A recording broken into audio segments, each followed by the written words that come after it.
Jesus Cristo, amados, nós vamos fazer um estudo bem breve para nós compartilharmos aqui.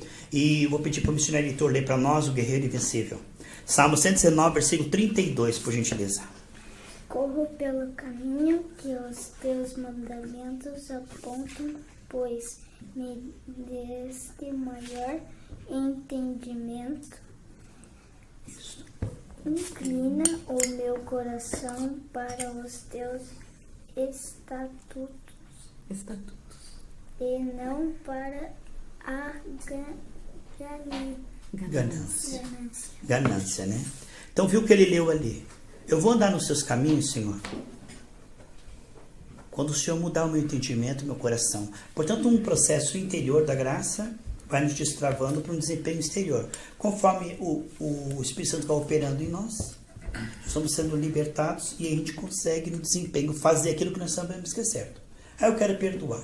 Se Deus operar no meu interior, aí eu consigo perdoar. Então o desempenho sempre será posterior. Nós não conseguimos mudar o desempenho pela força, pela marra, pela culpa, pela cobrança de comportamento, não. Tem que haver a metanoia, a pessoa entender e se arrepender. Aí o Senhor pega, leva para o próximo nível. Aí o salmista diz, eu correrei nos seus caminhos, Senhor, quando tu libertares o meu coração. Aí ele diagnosticou que o tratamento do coração é necessário. Aí ele fala o 36. Então, Senhor, inclina o meu coração. Porque ele já quer do coração está inclinado para o mal. Ele diz no 36, Senhor, inclina meu coração para ti, não para a cobiça, para a ganância, para as coisas deste mundo. Porque o coração do homem está inclinado para aquilo que não presta. A Bíblia diz que o coração da criança está inclinado ao que não é bom. E a vara da correção vai desinclinar e trazer para o Senhor. É a tendência. Então, o que nós estamos vendo que a vara é o caso da pregação, do arrependimento e a disciplina do Espírito, que é nos convencer. O que estamos vendo aqui é que foi perdido na queda. Ânimo para ler a Bíblia. Eu vou ler debaixo de culpa porque eu tenho que ler. Hoje eu não li a Bíblia. Ou vou orar porque cristão ora e sabe como que é, né? Então vamos lá. Eu tenho que ir para a igreja porque na verdade se eu não congregar, né, eu vou para o inferno, sei lá o quê. Então o homem sempre vai ser meio que puxado, empurrado pelo bom senso de eu tenho que fazer isso porque na verdade eu tenho que fazer isso. Mesma coisa que dizer eu tenho que tomar banho porque eu tenho que tomar banho, né? Agora, isso não vai ser produtivo. 1 Crônicas 29 e 18, tá? 1 Crônicas 29 e 18 diz o quê? Que essas disposições foram perdidas, irmãos. Nós não temos alegria em evangelizar. O máximo que nós teremos o quê? Obrigação. E a Bíblia diz que aquilo que você fizer por obrigação, com tristeza, não é computado para galardão, é só obra morta.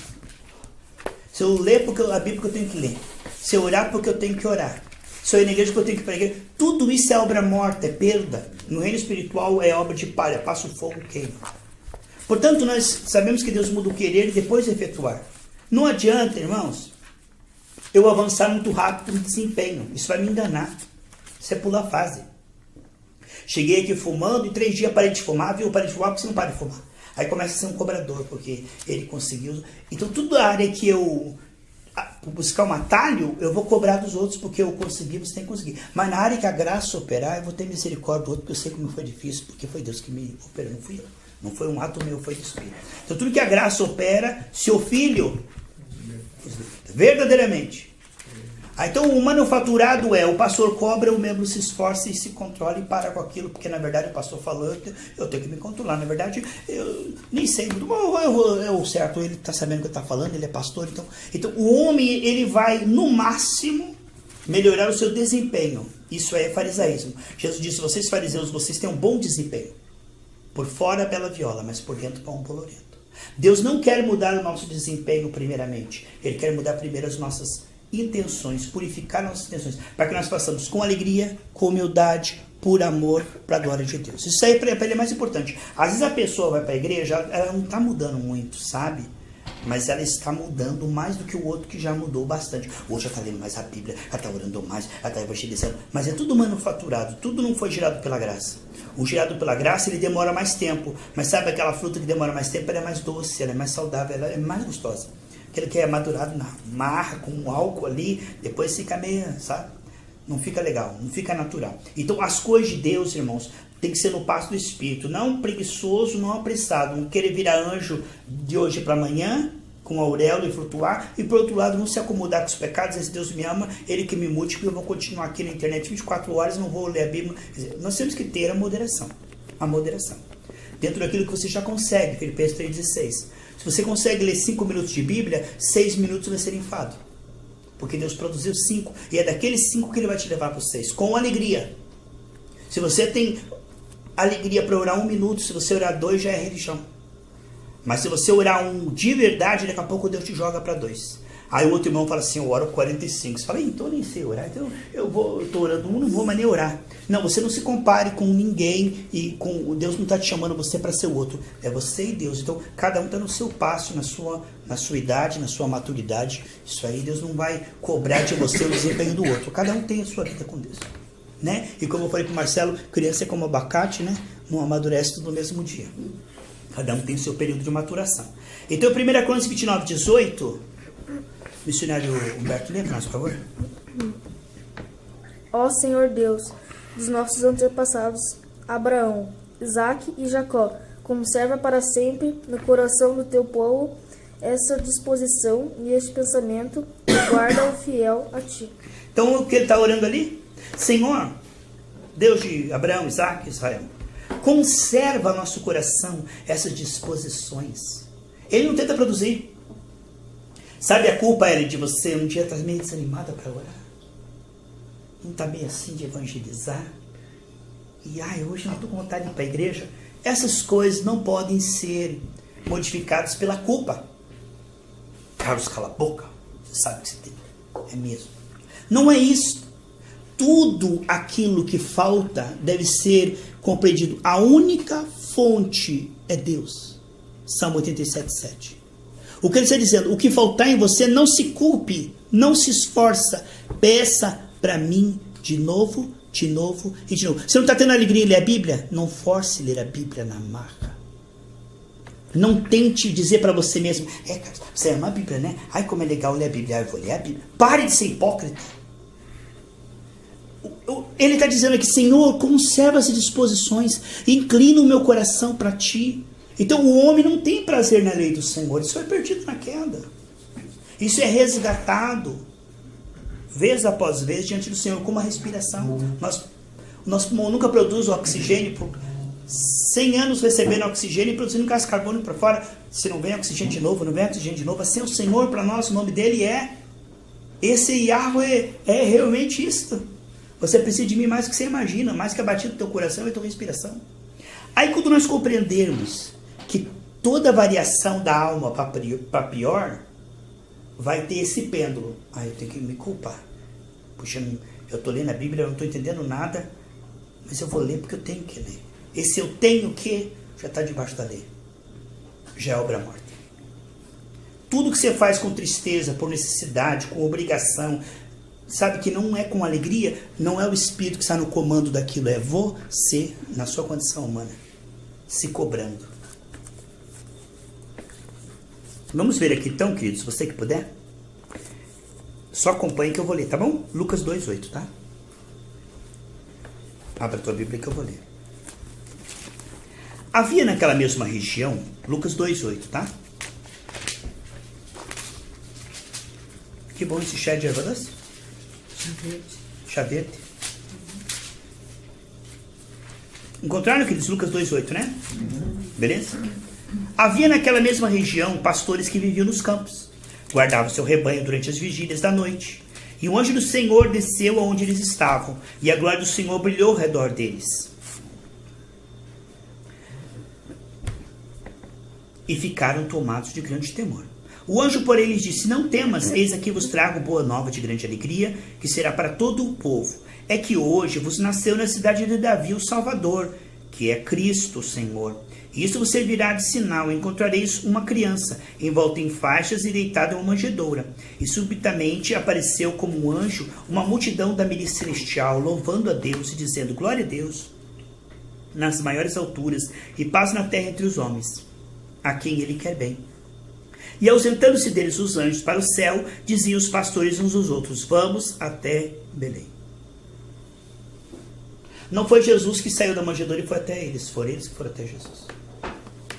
Se Deus quiser fazer, Ele vai fazer. Porque Deus é amor, uma dessa Ele faz. Jesus que vem a mim. Ele que mude minha vida. Porque eu vou continuar na minha vidinha secular, fazendo as mesmas coisas, pensando as mesmas coisas. E Ele que vem até... Muito soberba, hein? Os pastores foram até Jesus. Mas você quer que Jesus venha até você e faça tudo por você, para você, enquanto você não faz absolutamente nada. Então nós temos que pedir essas disposições para tomar atitude. Porque nós não conseguiremos tomar atitude sem disposições.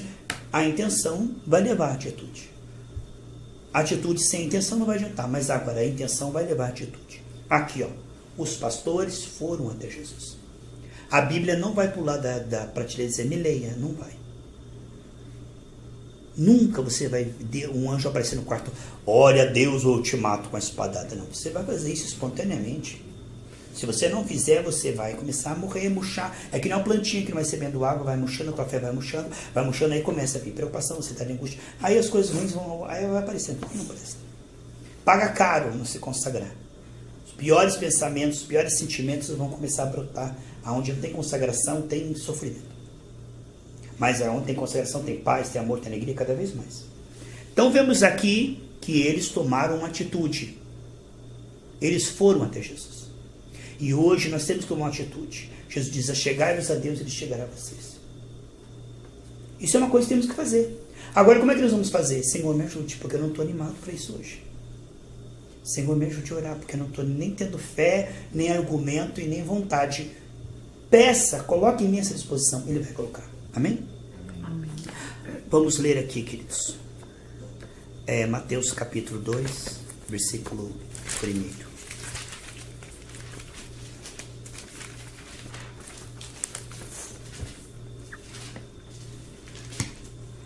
Eu vou ler capítulo 2, tá? De Mateus, versículo 1 e 2. Depois eu vou ler versículo 10 ao 12. Do mesmo capítulo. Eu vou ler o versículo 1 e 2. Depois eu vou ler o 10 até o 12. Mateus, tá? Capítulo 2. Mateus capítulo 2, versículo 1.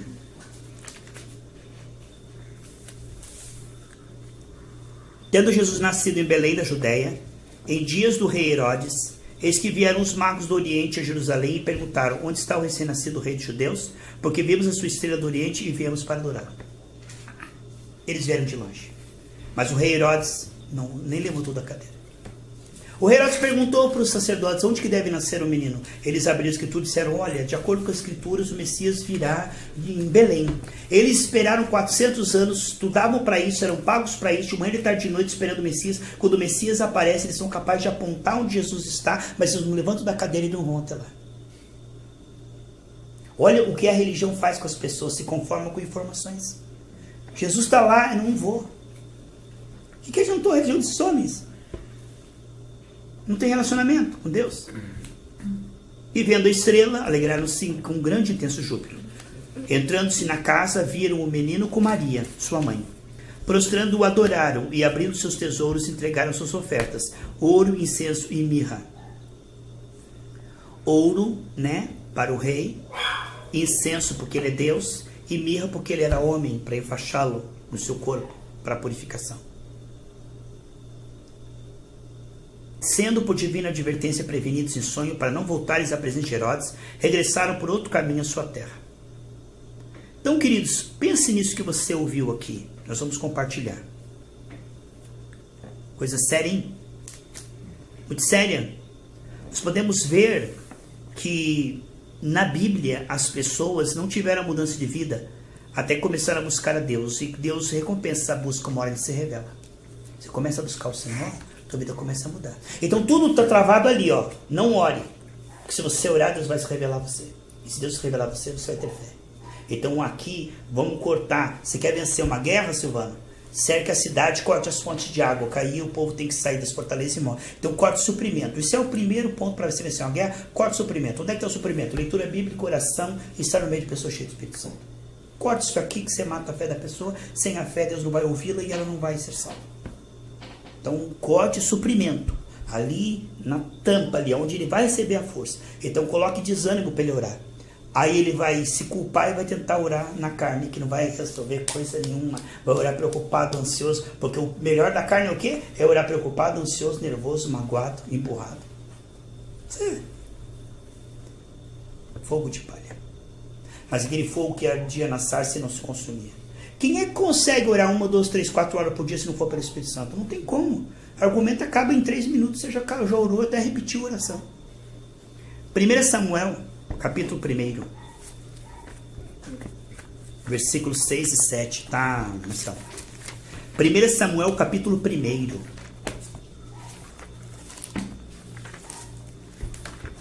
Consegue, meu querido?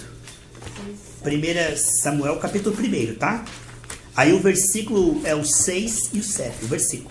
O capítulo é 1, tá? Leia, por favor. Ora, a sua rival muito a provocava para Sim. irritá-lo, Aham. porque o Senhor lhe havia cerrado a madre. Leu 7. E assim sucedia de ano em ano que, ao subirem à casa do Senhor, Penina provocava a Ana, pelo que estava chorava Sim. e não comia. Tá vendo? Tá vendo como é esse mundo? Ela chorava, a outra brigava com ela, e ela estava em depressão, e a vida não mudava, porque havia um problema que a madre dela estava fechada e Deus tinha permitido isso, era algo espiritual. Ali tem Deus no negócio ali. Deus às vezes permite isso aqui para você buscar Ele, para Ele dar aquilo, e aí você tem intimidade. É interessante isso aí. A Deus nos permite, nos fecha uma porta aqui para você buscar Ele, não só para Ele dar aquilo que está faltando, mas porque naquela busca você vai ter comunhão com Ele, é isso que Ele quer. Aí é que é o mais que vencedor, né? Ele fecha aqui para você buscar ali, porque se você não busca, se não tiver nada precisando, né? Aí quando você busca, Ele já resolveu aquilo, claro, já prometeu, mas aí você vai ter uma experiência com Ele, Ele vai se revelar a você. Movido à tribulação, né? Aí o que vemos é que essa mulher estava sofrendo. E ela chorava, e sabe o que resolvia? Nada. Vamos ver versículo 10 ao 12, tá? Por favor, Mr. Humberto. Nesse mesmo capítulo, versículo 10 até o 12. Aí Ana se levantou, aflita e chorando muito, orou a Deus, o Senhor, e fez essa promessa solene. Ó Senhor Todo-Poderoso, olha para mim, tua serva, vê a minha aflição e lembra de mim. Não esqueças a tua serva. Se tu me deres um filho, prometo que o dedicarei a ti por toda a vida, e que nunca ele cortará o cabelo. Até o 12? É, isso aí, tá certo. Então o que acontece? Essa mulher está sofrendo, deu tudo errado, e ela toma uma atitude. Eu vou desabafar com Deus. Enquanto ela não tomou uma atitude, Deus estava com ela, estava, mas ela não estava com Deus. Porque não basta eu estar com você, você tem que estar com Deus. Deus está com todo mundo, né? E essa mulher estava sofrendo e chorando. Ela falou que sabe uma coisa? Eu vou tomar uma atitude diante de Deus. Porque diante de Deus as coisas são resolvidas. Foi lá e chorou diante de Deus. O Senhor, o negócio é o seguinte, se o Senhor me der um filho, eu vou dar ele para o Senhor. Porque o que aconteceu? Estava diante de um profeta desconcertado, né? Leia para mim, missionário. Versículo 14 até o 18, por favor. 2,14. É o primeiro, né? Capítulo 1, do 14 ao 18. É o capítulo, é o primeiro, tá?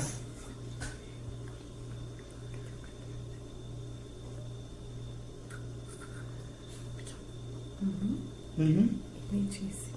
Tá?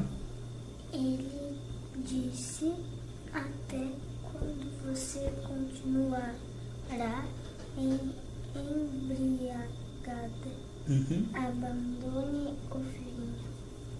Ana respondeu: não se trata disso, meu senhor. Sou uma mulher muito angustiada. Não bebi vinho nem bebida fermentada. Eu estava derramando minha alma diante do Senhor. Aleluia. Não julgues tua serva, uma mulher vadia, estou orando aqui até agora por causa de minha grande angústia. angústia e e tristeza. tristeza. Uhum. Ele respondeu: vá em paz e que Deus de Israel Israel lhe lhe conceda lhe conceda o que você pediu. Ela disse: espero que sejas bem benevolente. benevolente para com tua serva.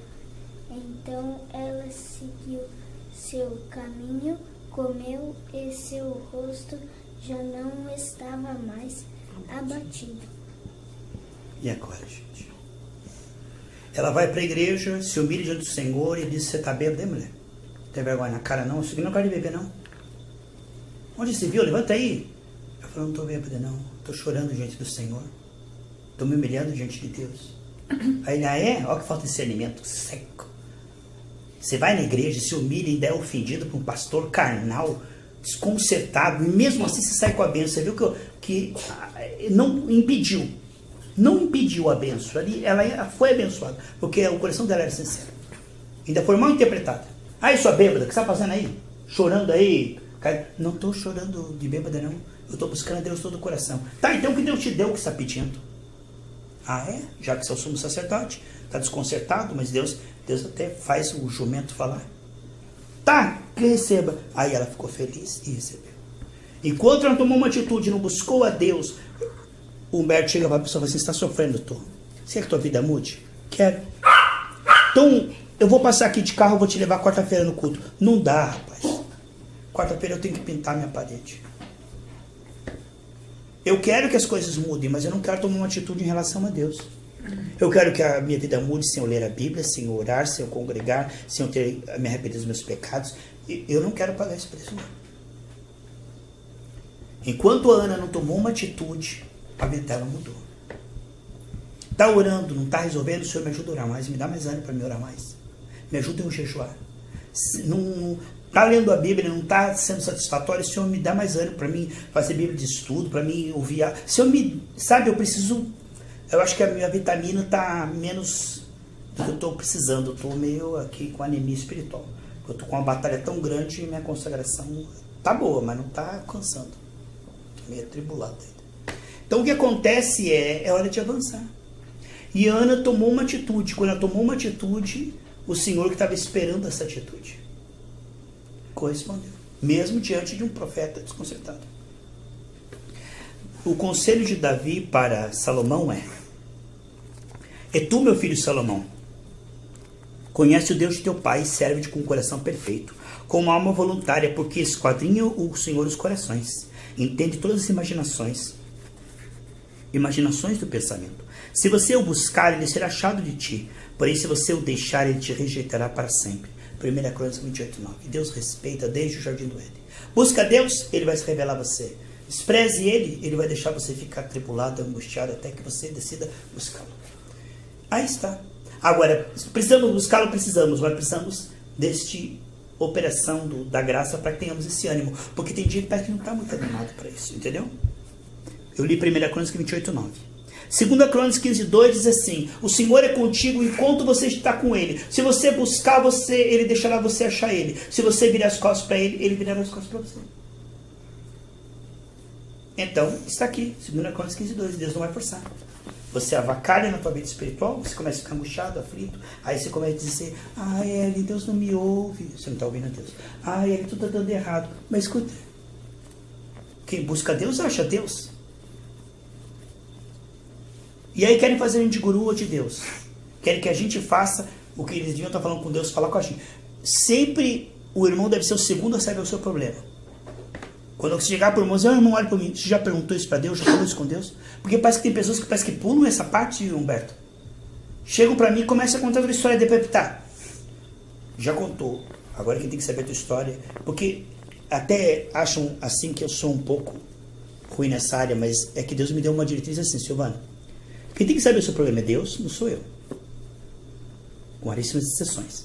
O que eu tenho que trazer para você é a solução. Eu vou pôr a mão, nós vamos orar e Deus vai operar. Agora, se eu ficar ouvindo o Silvano 4 horas me contar, desde que ele nasceu até agora, Esse tempo todo para a carne é um tempo perdido. Porque isso aí, esqueça do tempo que passou e vamos daqui para... Passou quando a gente olha e pergunta, tá, sabe? Então tem pessoa que gosta de ficar e fica, sabe, Silvano, minha vida é legal, que você e fica te puxando para a carne 4, 5 horas e você ali, que nem o vampiro, vai te sugando, vai te sugando, vai te sugando. A hora que você vai orar, você acha que não tem mais nem fé, tanto que você vê o problema do irmão. Mas não é melhor você chegar assim, tá, irmão, vamos orar que Deus vai operar na sua vida. E Deus vai operar mesmo. É uma coisa tremenda. O homem chegou e falou assim, Jesus, o senhor não sabe a minha vida. Quando eu vou pular no poço, o tanque ali, outro pula na minha frente. Porque ninguém me ama não, hein? Sou a pessoa que eu sou aleijado. Eu sofro, Jesus. Sofro.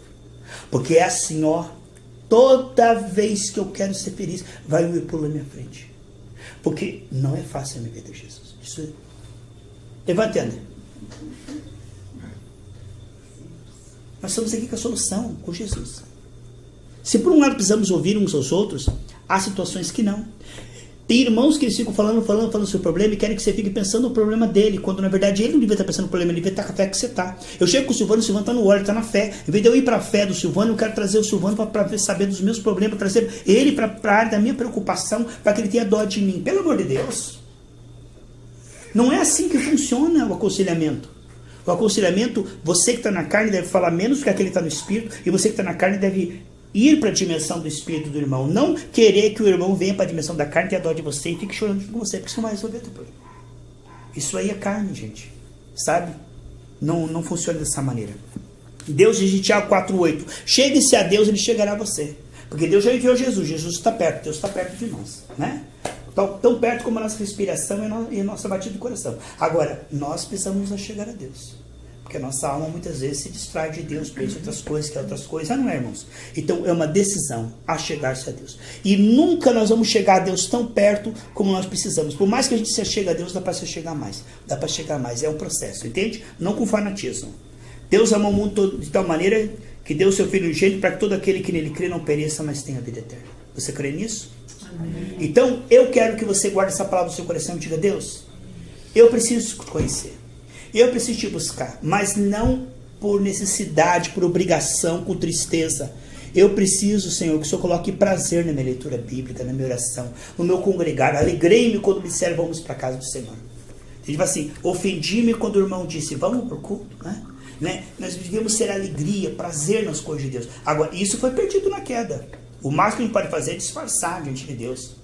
Mas se a gente não pedir, como foi lido aqui, Senhor, conserva essas posições, inclina no nosso coração.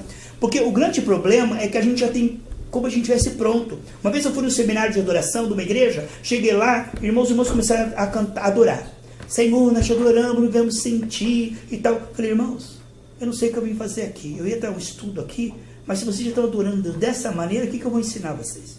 Porque nós temos que partir do pressuposto que nós não adoramos a Deus, que nós não sabemos adorar a Deus, que nós somos muito precários em adoração a Deus. Mas vocês já levantaram a mão no primeiro cântico, Senhor, não vivo sentir, eu te adoro, estou triste do céu. Ou se vocês estão nesse ponto aí, eu que vou sentar e vou escutar vocês. Porque se vocês chegaram nesse nível de adoração, que já estão no terceiro céu, em 5 segundos vocês já não vivem sem Deus, respiram Deus e adoram a Deus de todo o coração, vocês já são PhD em adoração, não precisam nem de seminário de adoração, nem eu vim aqui dar essa aula. Porque a gente parte de uma hipocrisia, irmãos, de que a gente já está pronto. E a gente nunca vai se aprontar naquilo que a gente acha que está pronto.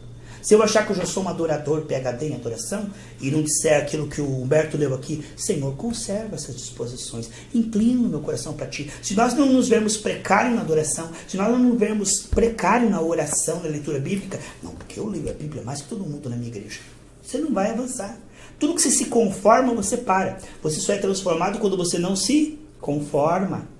E muitas vezes nós tomamos uma forma, Silvana, e nos conformamos. Essa é a minha oração. Ó Pai, Altíssimo Pai, grandioso, Altíssimo. Essa é a minha oração. É uma oração conformada, repetitiva. Durante décadas não há avanço. Tem pastor que pega o microfone, que você conhece ele há 20 anos, que a oração dele é a mesma há 15, 20 anos atrás. Porque é como a oração de uma pessoa conformada, estática, religiosa. Mas aquilo que é do Espírito é de glória em glória, de fé em fé. Está sempre mudando. Então, você não pode se conformar se você quer progredir. E você, como o nosso irmão Humberto leu, Senhor, conserva essas disposições, inclina o nosso coração. Você está pedindo isso, irmãos, porque isso foi perdido na queda. Amém? Que Deus te abençoe. Guarde essa palavra. Diga, Deus, eu aprendi Aquilo que eu não tiver legal, eu não vou fingir, eu não vou me esforçar, eu não vou me culpar. Se eu levantar sem alegria, eu não vou dizer, Carlos, para com isso. Fica alegre aí. O que é isso? Não, Senhor, levantei ruim, estou com um sentimento ruim aqui. Cobre com o teu sangue, se eu dei brecha, me perdoe, me ajude. A tua alegria é minha força, Senhor. Em Filipenses 4:6, quando eu estiver angustiado, o Senhor me devolverá alegria, Senhor, me ajude. E se for um dia mal que 17 vezes você ficar angustiado e a angústia vier, você fala de novo com o Senhor. Isso tem que ser buscado. Porque isso não é uma coisa que eu sempre tenho falado para o Senhor a semana inteira, Senhor, eu nunca terei nada por certo. Se o Senhor não fizer, não vai acontecer. Não vai acontecer algo que a minha família vai mudar, para cá, aconteceu. O problema financeiro resolveu, por milagre, aconteceu. Ok, os membros aqui se converteram.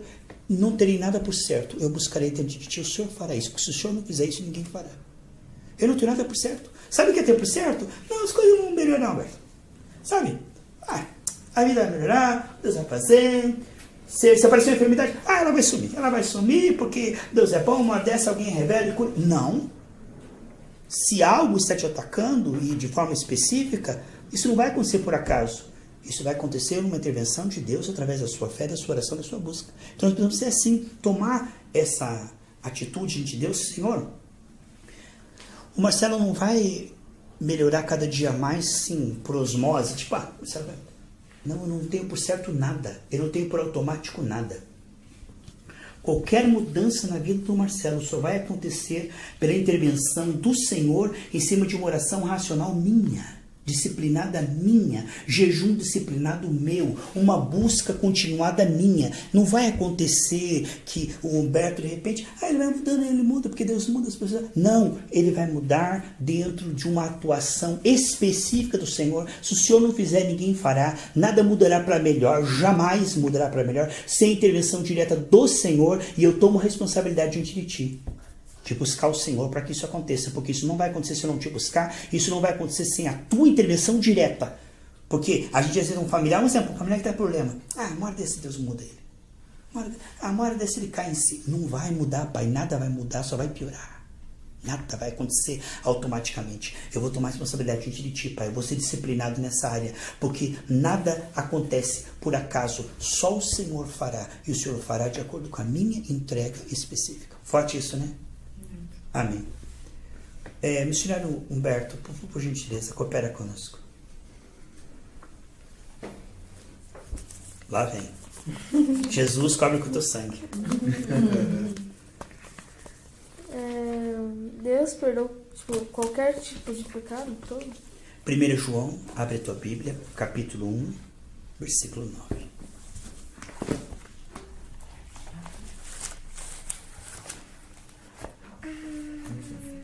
1 João é lá no final, querido.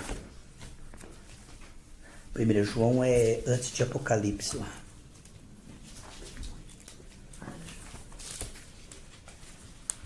Capítulo 1, versículo 9. Leia para nós, por favor. Mas, se confessarmos os nossos pecados a Deus, Ele cumprirá a sua promessa e fará o que é correto. Ele perdoará os nossos pecados e nos limpará de toda a maldade.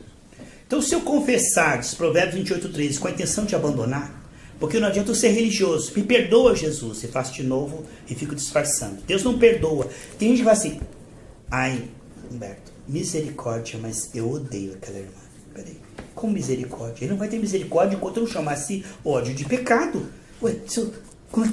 Humberto, misericórdia, mas eu queria dar um soco na cara dele. Não, Deus vai ter misericórdia quando eu me arrepender e confessar aquilo com a intenção de abandonar. Então, Deus perdoa todo pecado? Perdoa. Se você chamar aquilo de pecado, Deus me perdoa. Eu não quero só o teu perdão. Me ajuda a não fazer mais isso. Muda o meu coração, transforma o meu coração. Então, nós devemos fazer aquilo que nós estudamos aqui, Humberto. Sermos dedicados de Deus. Por exemplo, se você tem uma ferida, passa uma pomada assim, começa a fechar a ferida. Tá bom. Não, você continua passando a pomada, porque deu resultado, olha que maravilha. Começou a fechar. Essa pomada é boa, hein? Aí você para de passar um dia, as bactérias voltam e começa a abrir a ferida de novo. Então, se você descobrir uma área que você pediu perdão, a tendência é qualquer, fazer de novo. Tudo aquilo que nós pedimos perdão, tem 99% de chance de nós fazermos de novo. Aí, Senhor, eu não quero só o teu perdão, me ajuda a não fazer mais isso, muda meu coração, coloca nojo nisso, Senhor, me muda, me transforma. Porque se a gente pedir perdão e não pedir o poder de Deus para ter nojo daquilo, a gente vai receber o perdão. Deus perdoa. Só que se a gente fazer de novo, Deus perdoa. A gente faz de novo. Aí Deus pede perdão, Deus perdoa. Só que isso não é vida, gente. Isso não é vida, isso é escravidão. Porque é culpa, perdão, culpa. Então, agora, se eu tenho o direito de, além de ser perdoado, eu largar aquilo, é um processo. Porque no início, Humberto, é assim, ó, a gente não consegue largar. No início a gente pede perdão. Esse é o começo da coisa. Depois, com o tempo, a gente recebe o perdão e fala, o perdão é pouco. Eu não quero só o perdão, eu quero parar com isso. Isso já é um progresso. Agora, quanto à tua pergunta, como é que Deus perdoa? Deus perdoa não é porque você pediu perdão. Sabe por que Ele perdoa? Você leu ali.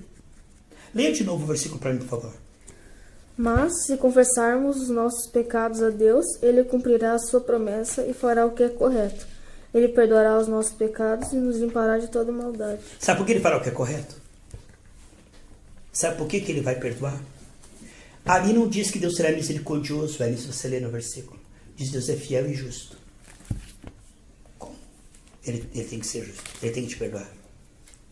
Sabe, Ele vai ter que te perdoar.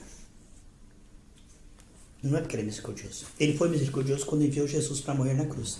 Mas Jesus derramou sangue para os seus pecados. Então Deus olha o sangue e fala assim, Ele pediu perdão, eu tenho que ser justo, eu te perdoo, porque Jesus pagou. Não tem outra saída. Quando Deus te perdoa, Ele está sendo justo. Porque Jesus pagou pelos seus pecados, está confessando os seus pecados. Não pode ter condenação, Ele pagou, você não vai pagar. Então ali diz, Deus é fiel e justo para perdoar o pecado e purificar de toda injustiça. Aí Ele coloca em processo para que você tenha nojo daquilo. Ele se responsabiliza de mudar você aos poucos. Então é maravilhoso que Deus é fiel e justo para te perdoar. Quando se chama pecado de pecado, Deus diz assim, eu vou te perdoar, porque Jesus pagou pelo seu pecado. Amém? Era isso? Deus te abençoe, garoto. Marcelo. Primeiro, o que é arrebatamento? Arrebatamento. O arrebatamento que você está dizendo da igreja ou o arrebatamento dos sentidos, como aconteceu com Paulo, que foi até o terceiro céu? Você está falando arrebatamento da igreja ou arrebatamento da pessoa que ela cai ali e some e vai lá para o terceiro céu e tem visões lá no céu e volta para o corpo? Essa segunda que você falou.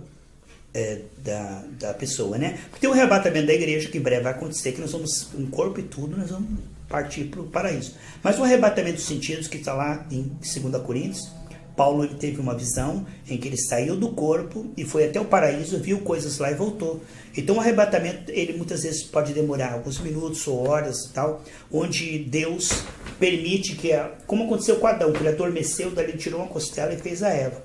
Então, às vezes, a pessoa ela fica anestesiada ali, o corpo está caído, mas a alma está tendo visões. A alma vai até o paraíso e volta. Isso é um mistério. Isso aí aconteceu com Paulo, aconteceu com João lá na ilha de Patmos, com muitas outras pessoas. Então, isso é uma coisa bíblica. Muitas vezes pode acontecer da pessoa estar dormindo e ela pensa que teve um sonho, foi um arrebatamento, porque aquilo é tão vívido que ela foi lá mesmo, ela viu o Senhor mesmo, face a face mesmo. Então, o arrebatamento é algo assim, ó, real, não é sonho. Não é a imaginação da cabeça da pessoa, é algo espiritual, em que o teu espírito vai até o Espírito do Senhor, porque nós estamos sentados nas regiões celestiais, e naquele momento a tua alma se une ao teu espírito, teu corpo fica ali batendo o coração ali, mas a tua alma e o teu espírito estão lá diante do Senhor. Isso aí é uma coisa maravilhosa, eu aconselho. Amém? O que é o primeiro, o segundo e o terceiro céu? O primeiro céu, esse azul atmosférico que nós vemos aqui, que tem as estrelas, as galáxias, Netuno, Plutão, Júpiter e tal. Esse é o primeiro céu, é o céu da atmosfera. O segundo céu, a Bíblia fala que é onde ficam os demônios tentando impedir as nossas orações, bloqueando as nossas orações. Então, o segundo céu é o céu espiritual, aonde ficam os demônios e os anjos lutando. As orações estão subindo, os anjos estão subindo. Lembre-se que Daniel falou, o anjo falou, olha, eu fiquei 21 dias lutando, que eu desci lá do terceiro céu, quando foi passar pelo segundo céu, ficou lutando com os demônios 21 dias. Às vezes você pede uma coisa e parece estar demorando, que está acontecendo uma batalha espiritual, aí você vai, entra em jejum e entra em oração, e aí o anjo pega e ultrapassa aquilo, é uma batalha espiritual, embora você já é mais que vencedor.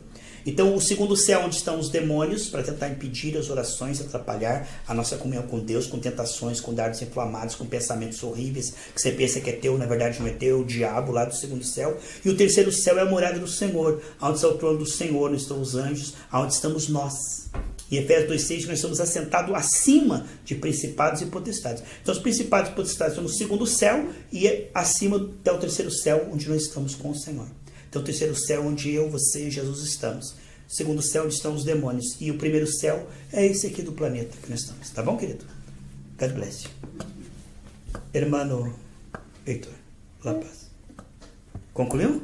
Tem mais uma? Oh, maravilha, uma outra pergunta. Porque quando Jesus Pode perguntar, fica à vontade. Porque quando Jesus morreu, a terra tremeu e o véu se rasgou. Exatamente. Foi uma manifestação tão forte, né? Por causa do pecado da terra. Você sabe que a terra havia pecado por causa de Adão e Eva, né? Então, quando o Senhor Jesus morreu e ressuscitou, ali houve um mover tão grande que caíram principados e potestades. Ali os sepulcros se abriram, pessoas foram para o paraíso, outras que estavam com o corpo ainda apareceram na cidade ali, né, ressurretos. Então foi aquela unção que estava em Jesus, quando o corpo dele rasgou, passou por toda a terra. Hoje o Espírito Santo está sobre todos nós. Você falou, é bom que eu vá para o meu Pai, porque o Espírito está com vocês, vai estar em vocês. Quando o véu se rasgou, Jesus rasgou, o véu do templo lá também se rasgou, de cima e embaixo. Abriu a entrada para o Santíssimo. Então, quando Jesus ele morreu, que ele expirou, o Espírito que estava nele, assim, ó, foi por toda a terra. Ali os enfermos foram curados, os cegos enxergaram. Aconteceu uma manifestação tão forte que a terra, por causa do pecado, até tremeu, até chacoalhou. Foi uma manifestação espiritual e física muito forte. Até escureceu naquele momento, de tanto demônio que tinha. Jesus, pela primeira vez, que o Pai e o Filho e o Espírito Santo sempre estiveram juntos, nunca estiveram separados, jamais. Eles três foram um e sempre tinham comunhão. E o maior sofrimento de Jesus foi esse. Naquele momento que se escureceu, ele disse, Deus meu, por que me desamparaste? Naquele momento ele não percebeu Deus. Ele perdeu aquela comunhão com o Pai, com o Espírito, por causa do nosso pecado estava nele. Todo o pecado foi colocado nele e ele não podia perceber. Por causa do pecado você não percebe o Pai. E pela primeira vez na história, Jesus não percebeu o Pai, não percebeu o Espírito Santo. Ele se sentiu ali, frágil. E ele não percebeu o Pai para que hoje nós possamos perceber o Pai. Coisa tremenda. Essa é uma das palavras mais profundas do Novo Testamento. Eli, lama sabachthani, que é Deus meu, por que você me desamparou? Eu não consigo mais te ver. E ele ficou ali sem ver o Pai, passou tudo, pegou todo o nosso pecado, ele sendo santo, pegou todo o nosso pecado. Então ali, naquele momento, houve uma lição muito forte ali, entre demônios e anjos e Jesus ali pegando o pecado. E aí, quando ele morre, que é aquele triunfo, né, que ele triunfou na cruz, a luz do Senhor se esparrama por todo lugar, caindo demônio para todo lado, pessoas sendo curadas. Foi uma manifestação tremenda, muito forte mesmo, manifestação espiritual. Próximo? Acabou. Tá bom. Fica à vontade, irmão. Faz a primeira qual você sentir melhor. Eu tô com um papelzinho. Cadê o papel? Lembra que você escreveu o que você ia escrever? Ou faça uma pergunta diferente que tem a ver com as crianças da sua idade. Só dá um tempo. Peraí. Só um pouquinho. Glória a Deus. Missionária Ivana, a paz do Senhor Jesus Cristo. Tranquilo? Tranquilo, a paz. Uma pergunta acho que muitas pessoas ainda fazem ainda. Muitas igrejas, elas pregam que a pessoa tem que estar na igreja porque tem que estar sob uma proteção espiritual de um pastor. Porque se ela não estiver ali, a cobertura espiritual, né, de um pastor, se ela não estiver ali, ela não está sob a cobertura espiritual, né? E nós aprendemos que não, que a cobertura espiritual é o Cristo. sangue de Jesus, né, quando ele derramou por nós. É importante você colocar essa mentalidade nas pessoas de cobertura espiritual, porque você tem a manipulação da massa como se tivesse ovelha de segunda linha, terceira linha, e o pastor é de primeira linha, né? Então ele é a cobertura, né? Deus me livre ter um pastor com minha cobertura, eu não quero mesmo. Então eu prefiro a cobertura do sangue de Jesus. É ótimo estarmos juntos, congregar, Hebreus 10:25, cada um com o seu dom, cada um ali. Isso é muito maravilhoso. Mas isso não tem respaldo bíblico, não tem um versículo na Bíblia que diz. A Bíblia fala, sim, da liderança da igreja para servir, que é muito bom ser ensinado, estar ensinando. Toda essa atmosfera ela é profundamente boa, mas não existe no reino de Deus hierarquia. Perguntaram para Jesus alguma coisa, sei, no mundo, os grandes mandam nos pequenos. E vocês não é assim, não. Quem é maior é aquele que lava os pés. A hierarquia na igreja é quanto mais pessoas você serve, maior você é no reino de Deus.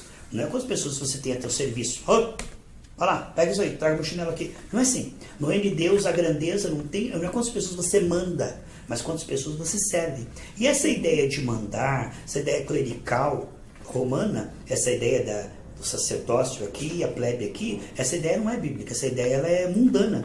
Essa ideia de que alguém é mais, você é menos, aqui é a primeira linha, aqui é a cobertura, aqui é a plebe, essa ideia, ela não é o corpo, porque o corpo todos são iguais. Jesus diz, todos vocês são iguais, o cabeça é Cristo. Então isso é uma coisa estranha da Escritura, isso é uma coisa mundana, secular, alguma coisa que foi feita para manipular as massas, porque Deus me livre, cobertura espiritual de homens, isso não tem na palavra de Deus. Senão acaba voltando igual antes do véu se romper, Exato. né? Que só Voltamos o a era sacerdote sacerdotal. para poder levar todos os pecados, né? Há um mediador entre Deus e os homens, Jesus Cristo. Então essa ideia de mediadores, de, sabe, confessionário, de se eu não te abençoar, você sair dessa igreja, você não vai ser abençoado. Eu sou detentor do poder, da autoridade, eu tenho autoridade sobre a tua vida. Não existe na Bíblia autoridade sobre pessoas. O Senhor lá no Éden deu autoridade sobre os animais, sobre as circunstâncias, sobre tudo que se move. Mas Deus não deu autoridade do homem sobre o homem. Não existe isso. Jesus não deu autoridade de homem sobre o homem. A única autoridade que ele nos deu é em favor dele. Aquele que for grande servirá, cura enfermos, por exemplo. Então Deus me deu autoridade para te servir, para te ajudar, para te ser canal de bênção. Mas Deus não me deu autoridade para mandar em você. A Bíblia diz, ei, não será assim entre vós. Ninguém manda sobre ninguém, porque Deus não deu autoridade para mandar. Nós estamos aqui para orientar, para ajudar, mas se alguém diz que eu tenho domínio sobre você, eu mando em você, eu estou acima de você, esse cara é fariseu, porque quem é espiritual não está acima de ninguém, ele está aos pés, para lavar os pés do último. Cuidado com a pessoa que ela se acha que ela é autoridade espiritual sobre, não existe na Bíblia, a autoridade espiritual sobre, não existe, não está aqui. Amém? Amém. Silvana. Seguindo, né? Acho que é interessante isso que a Ivana comentou. Da mesma maneira que existem pastores ou pessoas que se colocam na posição de um sacerdote, né? Cedendo ali a cobertura espiritual, existem aquelas pessoas que sem cobertura espiritual não engrena. Parece que tem que ter, né, essa relação, né, Por um tempo precisa mesmo. Eu diria até que de servidão aqui, né, dentro da igreja, para que se possa evoluir, né, na tua fé e tal, né? Mas mais era para complementar mesmo aquilo que a Ivana comentou. Você falou muito importante. Só um adendo. Aí está a moderação.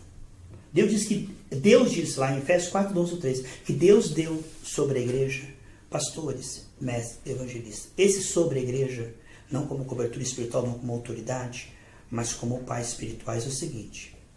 O Heitor e o Humberto está sob a Ellen e o Humberto por um tempo. É saudável? Não, teu pai, teu mãe, tem igreja, eu e Deus, porque eu não preciso que ninguém ore por mim. Durante um tempo, o novo convertido precisa de unção com óleo, alguém que o batize, alguém que o ensine. Isso aí é ter pastores não sobre você para mandar, mas sobre você para cuidar de você. Isso é útil.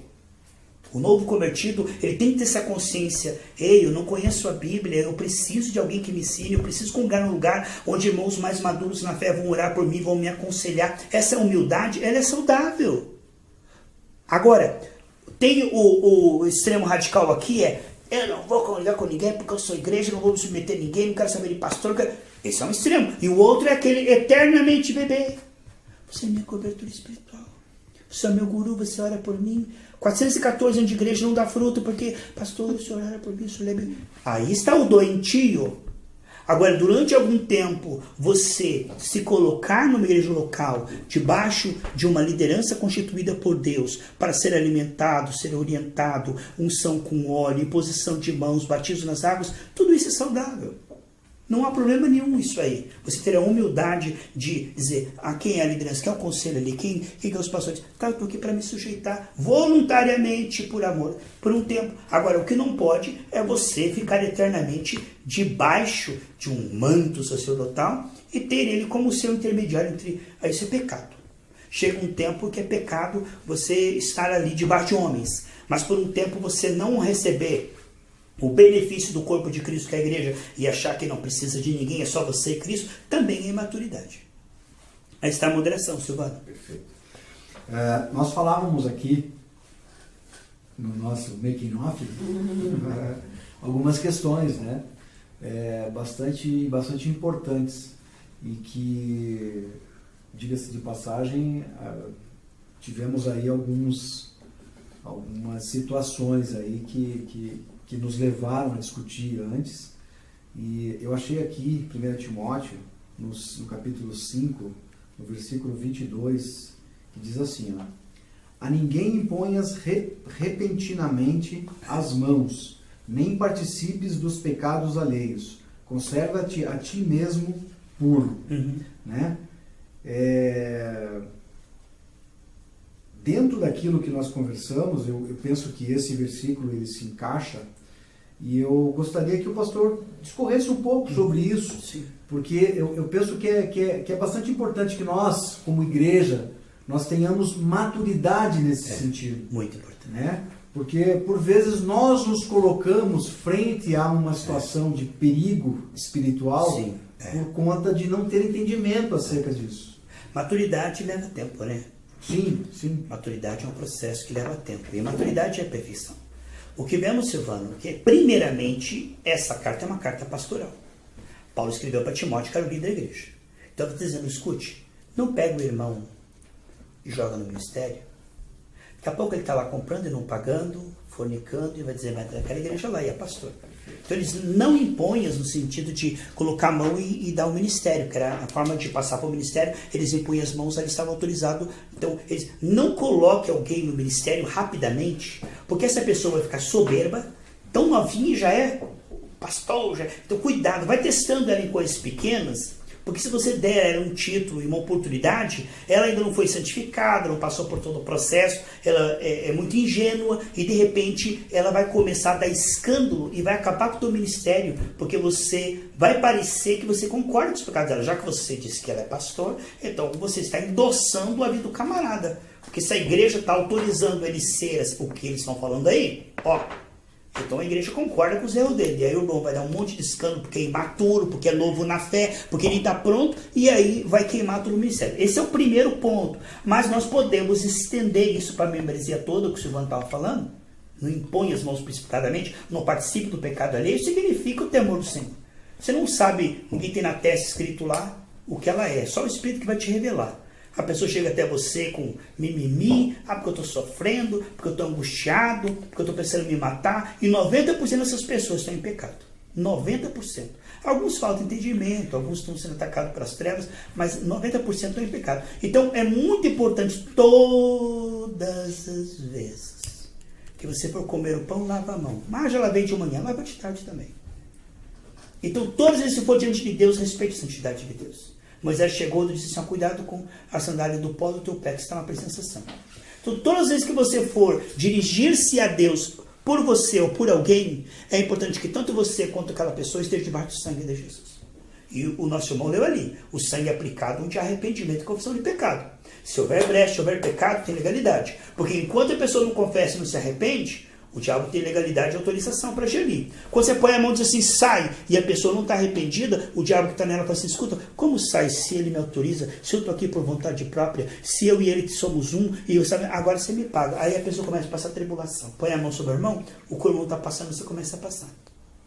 Ele está angustiado, você fica angustiado. Porque é uma batalha espiritual onde você se contaminou. Você se fez um com aquela pessoa, mas ela não está limpa. É como se abraçar uma pessoa que está toda emporcalhada. Você abraçou, tudo ficou grudado em você também. Então é muito perigoso chegar-se diante de Deus sem Jesus. Jesus é o caminho, a verdade e a vida. Meu Pai, se não por mim, João 14,6. Todas as vezes que você for diante do Pai, precisamos do sangue de Jesus. Tanto nós, se é o nosso caso, uma oração pessoal, como por alguém. Então se a pessoa não estiver arrependida e você expulsar o demônio dela, o demônio vai vir para cima de você. Se você orar pela enfermidade dela, cuidado que você pode passar pela mesma coisa.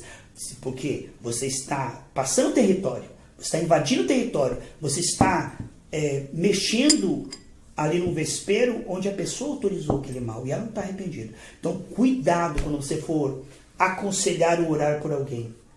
Primeiro, arrependimento, cobertura com o sangue, o temor do Senhor e a pessoa também. Porque quantas vezes a gente vai querer ajudar as pessoas cheio de amor, cheio de boa vontade e acaba pegando uma tribulação, pegando um cachorro pelas orelhas ali, passando tribulação sem precisar. Empreste dinheiro sem Deus mandar, põe a mão sem Deus mandar, promete bênção e vitória para desconcertar, do irmão se faz de vítima e você não, Deus vai te dar vitória e Deus fala, falso profeta, não vou dar não, você mentiu agora, você vai passar luta. Porque você fica prometendo bênção para todo mundo, bênção para todo mundo, se tiver arrependido para o sangue, Deus tem sim. Mas se tiver dando brecha, vai sofrer na mão do inimigo. Então, Silvano, isso é muito sério. Não impõe explicitadamente a mão. Não participe do pecado alheio. Então, quantas vezes, como nós estávamos falando aqui, o pessoal está no semáforo lá e pede R$5, você dá por amor, porque sou cristão, tem que dar, dá o dinheiro, a pessoa vai lá, toma uma overdose e morre. Um dia você chega lá no céu e tem uma surpresa, que você assassinou uma pessoa com R$5, porque Deus não mandou você dar o dinheiro e você deu, porque você é cristão e você é amoroso. E o amor de Pedro disse, Jesus, eu te amo tanto, não vá para a cruz, falou, sai Satanás, você com esse amor de Araque, porque esse amor aí não é o meu não. Nós temos que cuidar do nosso amor, irmão. Temos que ter cuidado para não ter temor de homens e nunca dizer não para os irmãos. Nunca, sempre ser bonzinho, sempre ser queridinho. Cuidado, às vezes a gente tem que exortar, às vezes a gente tem que ser severo e o amor às vezes tem que ser bem drástico para o bem. Porque se você ficar alisando a criança, ela fica sem vergonha. Tem um momento que tem que se falar sério com ela, para o bem dela. Porque uma criança que só é elogiada, vai pensar que é um rei. Quando chegar na sociedade, lá na universidade, vai ver que não é. E vai sofrer. Então é melhor aprender. Então, esse versículo é tão amplo, Silvano, que dá para tirar muita água dessa rocha. Mas, basicamente, o que nós podemos falar é isso. Toma muito cuidado. Quando você for aconselhar, impor as mãos, orar, não fica dando bênção para desconcertado, porque o Senhor odeia aquele que justifica o ímpio e condena o justo. A pessoa está passando uma luta, está temendo o Senhor. Aí eu chego lá e falo, tá em pecado, irmão? Não tem fé, né? Estou condenando o justo. Estou colocando julgo, sendo que ele está no temor do Senhor, veio pedir uma oração com sinceridade. E era para mim dar uma palavra de incentivo, orar por ele, eu derrubo mais ele ainda. Eu estou condenando o justo. Olha onde nós estamos lidando com coisas eternas, irmão, só a sabedoria de Deus. E aí o irmão chega com vitiminha e, Marcelo, ore por mim, está tanta tribulação. Carlos, Jesus te ama. Carlos, eu vou orar por você, Deus vai te dar vitória. Mas eu estou em pecado, estou brincando com Deus, estou no brecha. Aí o Marcelo começa a passar luta. Porque ele não discerniu o fingimento na minha vida. E aí ele foi um falso profeta. Amém? Amém. Humberto, La Paz de Deus. A paz. Boa noite. Boa noite. God bless you. Nossa, que forte isso. Temos que tomar cuidado. Esse mundo sujo é fácil sujar. E quando a gente se suja, a gente não percebe a Deus. Bem-aventurados os limpos de coração, porque verão a Deus. E a gente se suja às vezes por causa do outro. Abrangente tudo isso que a gente tem falado. Muita informação, mas todo esse discernimento está disponível. Esse discernimento não é difícil. E a fé é necessária. Sem fé é impossível agradar a Deus. Tudo isso vem através de uma intimidade com Deus. Sim. Que o senhor começou a falar. Exato. Quando o homem virou as costas para Deus, Deus também se afastou, respeitou a decisão do homem. Sim. Está em Crônicas lá. Se você se afasta de Deus, você vira as costas, ele também vai virar. Só que o que Deus, o Espírito Santo estava falando assim, quando a gente casa, eu casei com a Ellen, eu assumi um compromisso com a Ellen. Sim. E quando eu disse sim para Ellen, eu disse não para todas as outras mulheres, eu disse não para muitas outras coisas. Quando eu assino, eu começo a trabalhar no lugar, eu tenho um compromisso com aquela empresa, eu tenho um compromisso. Aquele horário é deles, né? Essa parte, eu estou estudando, estou matriculado, eu tenho um compromisso. Aquele horário ali não é para ele, é para o colégio. Para o colégio. E quando a gente disse sim para Jesus, nós assinamos um compromisso. Nem sabemos que estamos fazendo isso. É isso que eu quis chegar. Porque que tudo bem que esse desejo não vem da carne nunca, de orar, de ler a Bíblia, de ter intimidade. E por isso que a maioria das pessoas jamais vão ter a percepção do amor de Deus, como foi pregado na quarta-feira. Porque a hora que você começa a ter essa percepção do grande amor de Deus, todas as outras coisas perdem o valor, assim como foi para Paulo, né? Chama de lixo tudo aquilo que... Me impede de conhecer mais a Deus. Tudo vira nada perto do que é o amor de Deus. Porque é só o amor de Deus que nos complementa, que nos preenche. É o que falta, que foi perdido. Que foi perdido. Só que pela falta desse compromisso, que não é ensinado, quase em igreja alguma. Não precisa, só joga o envelope uma vez por mês, tá bom. E é pregado como se as coisas fossem acontecer, como você falou, automaticamente. Tipo, não, eu já entreguei, agora vai acontecer naturalmente. Em Atos dos Apóstolos não era assim. E a pessoa sem fé e sem discernimento espiritual. E sem se limpar da sua mágoa, mundanismo, carnalidade. E se não tiver um coração limpo, jamais verá Deus. Né? Então, eu quis dizer isso. Que é muito sério isso. Todos nós, um dia nós falamos sim para Jesus. E aí declaramos guerra ao diabo. Isso. No momento que você levantou a mão e disse, eu recebo Jesus, vou batizar nas águas. Você declarou guerra ao diabo, o diabo falou, Aí depois a pessoa repensa, eu não vou orar, eu não vou buscar Deus. Eu não vou me arrepender dos pecados. Ei, cuidado, você declarou guerra ao diabo. Sim, e quando você diz sim para algo, você tem um compromisso com aquele algo. E esse algo para nós é Jesus. E Jesus é a palavra. E se você não tem compromisso, você disse sim para essa palavra, disse sim para Jesus, que é a palavra, e você não tem relacionamento e intimidade com a palavra. Voto de tolo. Você fez um voto de tolo. E mas eu não tenho vontade. Realmente, como o senhor falou, a Bíblia não vai pular. Até eu vou dar uma dica para quem está ouvindo, né? Eu vou ser sincero, eu tenho um pouco de dificuldade de ter aquela vontade de chegar em casa e ficar lendo a Bíblia. Eu vou falar, estou falando, sabe o que eu faço? E para mim está sendo muito agradável. Eu ando muito de carro. Antes eu ouvia muita pregação. Sim. Eu agora peguei lá a Bíblia do Cid Moreira mesmo. E começo. E todo a palavra. Tem sido edificante para mim. Ouvir a palavra. Ouvir, porque a fé me impediu ouvir. E parece, mas eu não estou prestando atenção. Começa a ficar tão... E é chato. É chato. Mas depois começa a ficar muito bom. E versículos que eu já tinha lido começam realmente a ter revelação. Exatamente. Porque você se dispôs. Você se dispôs. Eu estou ouvindo ali. Mas não é a mesma coisa. É a mesma coisa. A palavra está sendo ouvida. Só que tudo conspira para você não ouvir isso aí. Sim. Sim. É o trânsito, é as distrações, é a vontade de ouvir outra coisa. Mas eu falei, não, é um compromisso que eu tenho. Disciplina, é um compromisso. O dizer não para tantas outras coisas. Só que hoje nós vivemos uma época, uma geração que não tem compromisso com nada. Tanto é que nessa geração hoje o de adolescente é o que é. Nem para namoro não tem compromisso. É ficar, né? Fica sem compromisso, não sei o quê. E vai criando essa cultura do que não tem compromisso com nada. Começa algo, não termina. Sim. Não tem compromisso. O que Deus chama essas pessoas, em Tiago 4,4, de adúlteros. Aí eu disse, mas como adúltero? Aí eu entendi que você ser fiel a Cristo significa você renunciar a outra esposa, que é o mundo e o pecado. E hoje se prega um evangelho que você pode ser gospel e mundano e pecaminoso ao mesmo tempo. Então esse evangelho gera mornos, bastardos e adúlteros que vão ser vomitados por Deus. É uma geração que pensa que pode misturar essas coisas e ainda ser gospel. Não, é exclusividade, os tem ciúme de nós. Você não pode servir a Cristo e ao pecado ao mesmo tempo, você tem que fazer uma escolha. E essa escolha, ela é passo a passo, é uma continuidade. Ela falou, promete ser fiel, na alegria, na tristeza, Tá. Né? Aquela... Só que... Não, qual a fidelidade que a gente tem tido com Deus se você não tem nem compromisso com Ele? E o que é fidelidade ao Senhor, se não dizer não ao mundanismo, ao pecado, à preguiça, à carnalidade, ao ódio, à mágoa, à preocupação? Podemos fazer um estudo sobre isso, o que é fidelidade ao Senhor, porque a gente não sabe o que é ser fiel ao Senhor. É renunciar ao mal.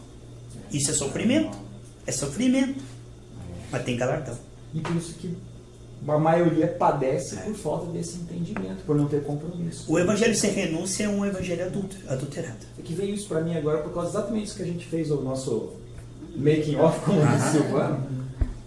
Olha como, para mim foi uma aula hoje. Sim. Foi um ensinamento tremendo, porque como falta muitas vezes esse discernimento espiritual. Como o senhor falou, o que nos guia não é o amor, mas é o Espírito. O Espírito. E para você ter essa percepção do Espírito, para ser guiado, né? Ele nos guia, né? Se você realmente estiver no Espírito, ele vai te guiar em triunfo sempre. Mas para ter essa percepção, né, do amor de Deus e essa percepção, esse discernimento espiritual, de saber orar quando é para orar, de você exortar quando é para exortar, de você não pactuar com o pecador, mesmo que ele fique chateado com você, mesmo que ele fique... E aí está o amor de Deus, mas a gente anda no amor, no modo humano, automático, o amor humano, tipo, eu quero o bem dessa pessoa, que eu vou falar coisas agradáveis a ela, eu não vou estragar o dia dela. Então a gente está andando no amor humano. Isso. Não é no amor de Deus. O amor de Deus, ele exorta, ele consola, ele edifica, ele diz não, né? Exato. Amém. Glória a Deus. Obrigado por esse. You're welcome. Aí, irmã missionária Ellen, obrigado por essa comida maravilhosa. Quem está ouvindo aí, tá? Maravilhosa. Comemos tudo. Muita sagu, Mas Não, eu hoje, nossa, aprendi muito e é bem isso, né? Eu acho que a palavra que fica é a moderação mesmo, né?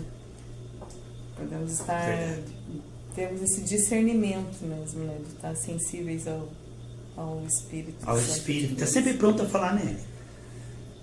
Porque o temor do Senhor nos conecta à sabedoria. A sabedoria de Deus não está escondida.